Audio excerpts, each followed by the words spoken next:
Boa, rapaziada. Salve, sou o Paulo. Faz tempo que eu não gravo vídeo aqui, mano. Faz tempo que eu não posto vídeo aqui. Na real, eu troquei até de moto. Mas vou gravar esse vídeo aqui, mano. Eu peguei essa moto aqui, tá ligado? Essa RE Ruiva Bala.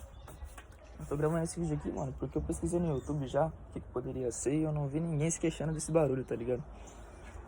Então, tipo, se caso alguém tiver uma moto aí que tá fazendo a mesma fita, uma XR 190, se caso estiver fazendo o mesmo barulho, e vocês, tipo, souber o que é, vocês me falam. Porque eu já pesquisei, já fui atrás, eu não sei o que é, não. Quer ver, ó?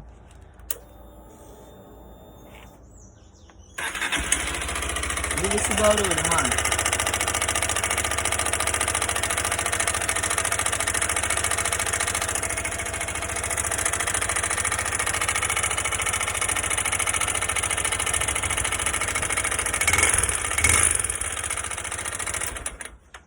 E o mais foda disso tudo, rapaziada, é que a moto não tem nem 4 meses de uso, tá ligado? Eu comprei ela zero, mano. Tirei da Honda zero. E tá dando barulho no motor, mano.